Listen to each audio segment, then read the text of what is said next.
Hi there, Frank Flegg here, founder of Ethical Property Partners, the place where we help you to turn your annual returns in property on a monthly basis. In this episode, part 4 of our 5-part series, I'm going to be talking to you about how you can find motivated vendors in this competitive, inflated environment. Now, we've talked about networking previously on the channel, and we've talked specifically about getting people to know you, getting people to like you, and then trust, getting people to trust you. And if they know, like, and trust you, they will do business with you. And it doesn't matter whether that's lending you money, buying properties from you, renting properties from you, or selling properties to you. And that's what we're talking about in this series.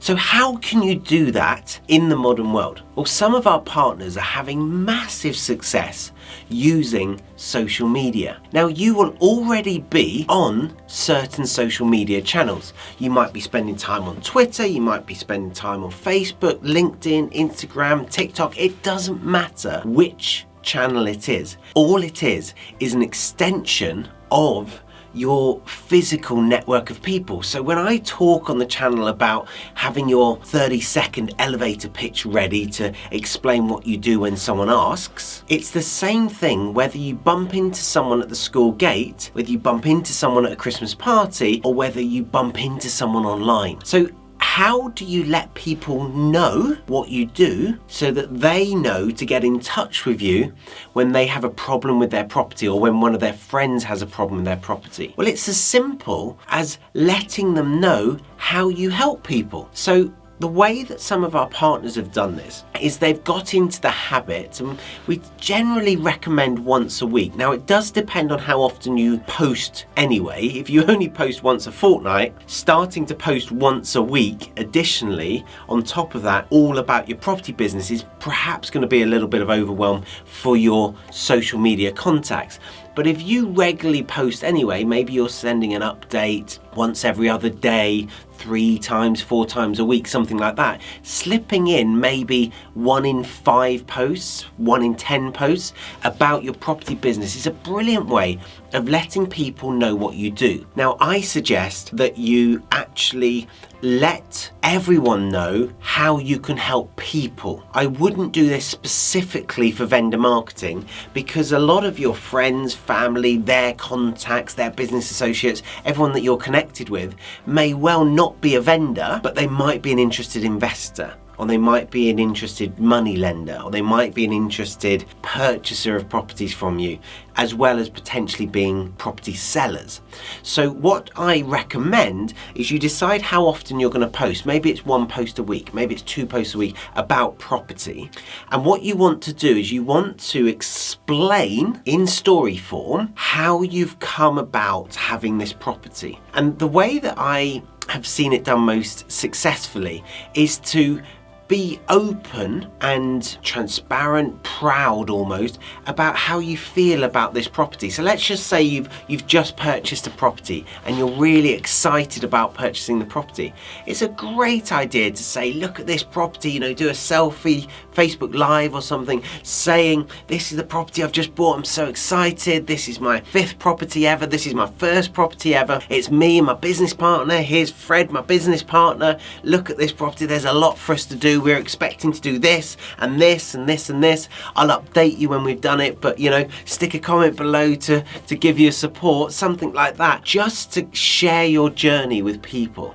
Now, obviously, you want it to be in a positive light. I'm not sure I would explain all of the mistakes I've made on a refurb or on a development necessarily, but you can certainly show the challenges you've had and how you've overcome them, show what you're most proud of. And so let's take that property that you've just completed on. You could then do another update, maybe with some photos, some before photos to show what the condition of the property is, getting my quotes in. Here's me with my first builder, here's me with the roofer, really excited, we're hoping to start the refurb on this date, and update people. Now, you might feather that in with a post or a video about another property, just viewing these properties today, boy, there are some really exciting opportunities at the moment now that all the stamp duty holidays have finished.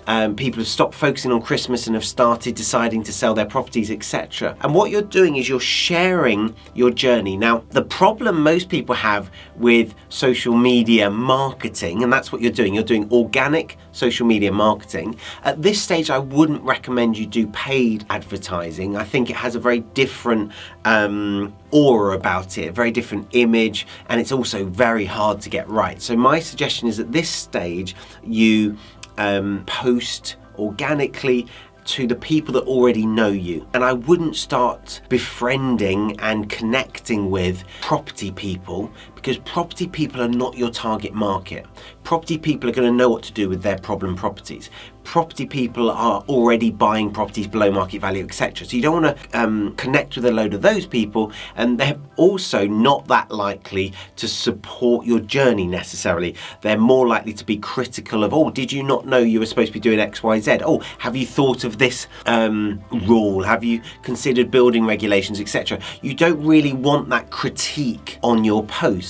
You want your friends and family and contacts to be supportive of your journey, so that when those prospective investors, when those prospective vendors see your posts and start following you and start paying attention to you, it's all very positive, the story. It's very open. It's going to build trust in you as a property professional, as a property investor. And so one of the biggest problems I come across with people that want to engage in social media marketing is content. They struggle with content. But actually, it's very easy to create content from your property business. All you have to do is document everything you do in your property business.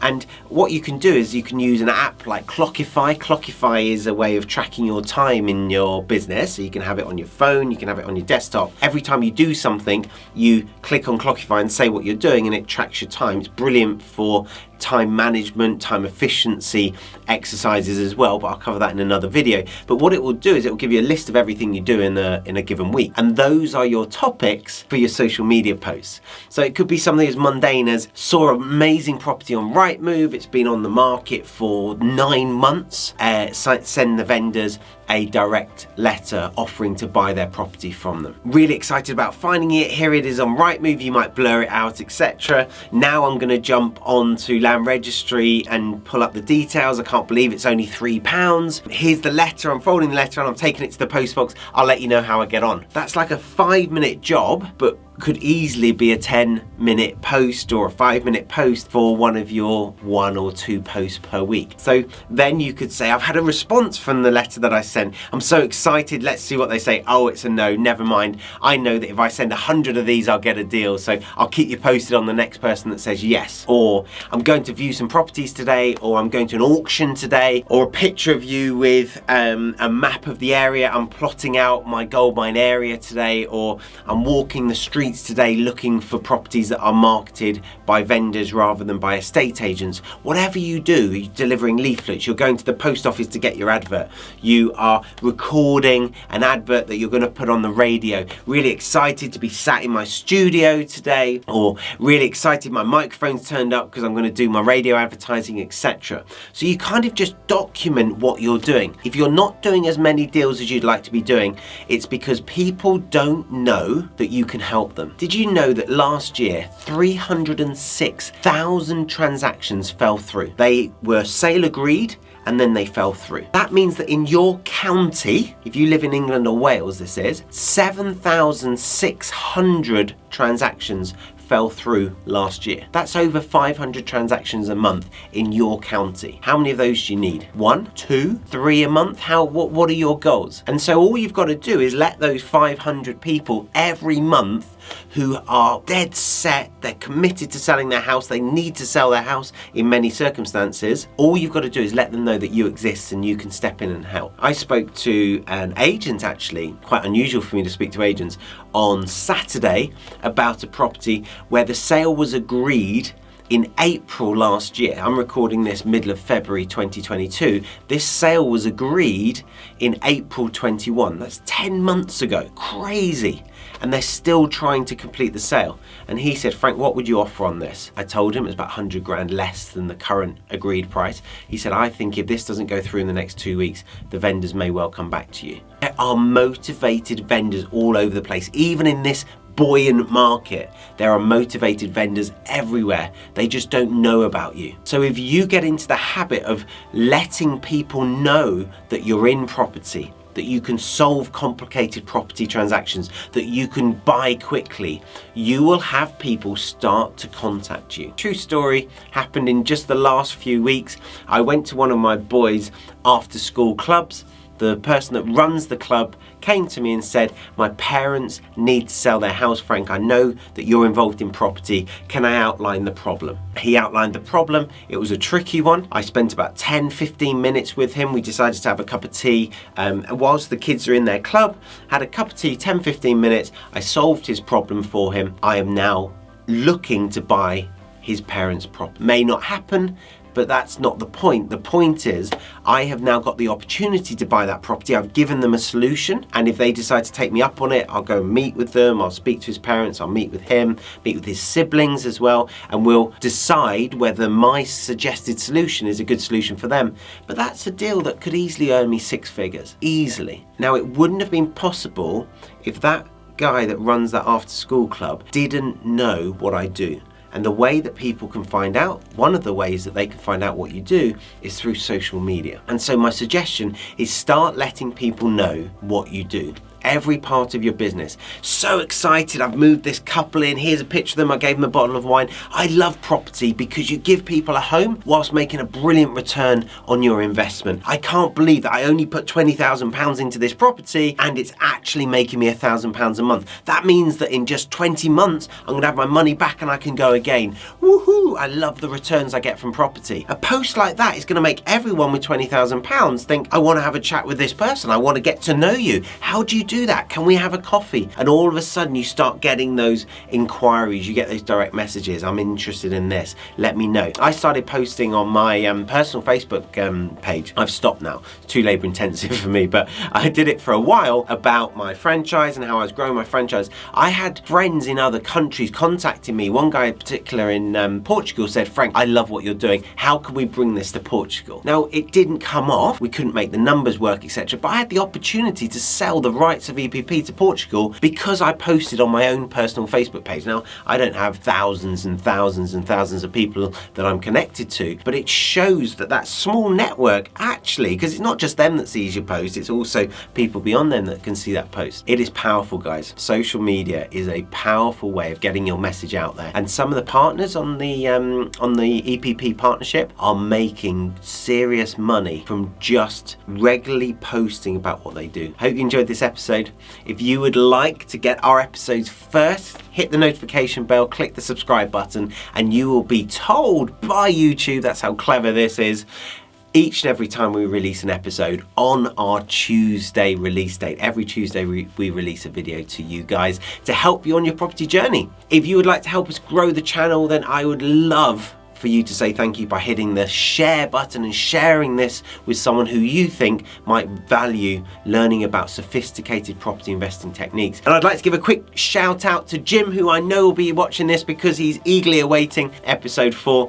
Jim watched our channel for a year, and today we met for the first time because yesterday he joined EPP and is now within the EPP family and starting his EPP journey. Jim, I'm proud of you, sir. If you're like Jim and you've been, in his words, stalking me for the last year, and guys, don't delay. Property prices have gone up by 10% across England and Wales in the last 12 months. Wouldn't you have preferred to buy a shed load of property a year ago and now have it 10 10% more valuable. And if you think, yeah, 10% on my money, if I've got X amount in the bank, that'd be amazing. It's not 10% on your money because you use the bank's money to buy the property. So actually, if you put a 25% deposit down and then the property grows by 10%, actually you've now got the equivalent of 35% deposit in that property. Massive. The leverage you can get through property investing is huge. So don't delay, guys. Get in touch with us. If you want to get cracking with your property journey, get in touch with us. And you, like Jim, could be sat in the room.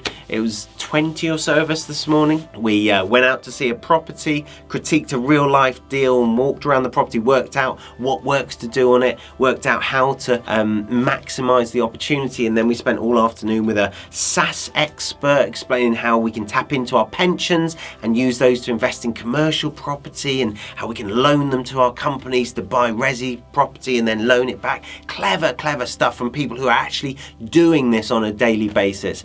And Jim was soaking it all up. He's invested in, I think he said 2 properties before, sold those, got a lump of money, and now wants to make that lump of money work hard. So if you think we can help you on your journey, guys, don't hesitate. Do get in touch. Until next time, happy investing.